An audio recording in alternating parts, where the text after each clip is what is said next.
Navsanket news, अचूक आणि निर्भीड बातमीचा नवसंकेत। शहापूर पोलीस ठाण्याच्या गुन्हे शोध पथकाची कारवाई। चोरीचे 8 मोबाईल हँडसेटसह आरोपी जेरबंद।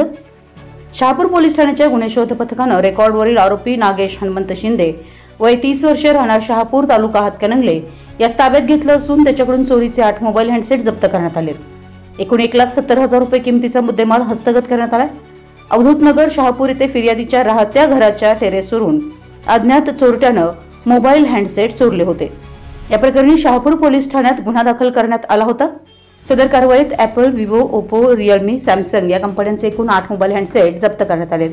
गुन्हे शोध पथकातील पोलीस अंमलदार आसिफ कलाईगार आणि रोहित ढावळे यांना माहिती मिळाली, त्यानुसार संशयित आरोपी नागेश हनुमंत शिंदे याला ताब्यात घेऊन चौकशी केली असता त्यानं सदर गुन्ह्यातील मोबाईल हँडसेट चोरल्याची कबुली दिली आहे। तसेच त्यांनी हातकणंगले पोलीस ठाणे हद्दीतील व कोल्हापुरातील मोबाईल चोरीचे गुन्हे केल्याचीही कबुली दिली आहे। सदर कारवाई वरिष्ठांच्या मार्गदर्शनाखाली पोलीस निरीक्षक सचिन सूर्यवंशी यांच्या नेतृत्वाखाली पार पडली। गुन्हे शोध पथकातील पोलीस अंमलदार अविनाश मुंगसे, आसिफ कलाईगार, रोहित ढावळे, आयुब गडकरी, महेश कोरे, शशिकांत ढोणे, होमगार्ड शेळके आणि शिकलगार यांनी या कारवाईत सहभाग घेतला। सदर आरोपीवर यापूर्वी 103 चोरीचे गुन्हे दाखल आहेत। पुढील तपास पोलीस हवालदार कोरे करीत आहेत। आपल्या परिसरातील महत्त्वाच्या बातम्या पाहण्यासाठी आमच्या नवसंकेत न्यूज चॅनलला YouTube वर सबस्क्राइब करा आणि बेल आयकॉन प्रेस करा।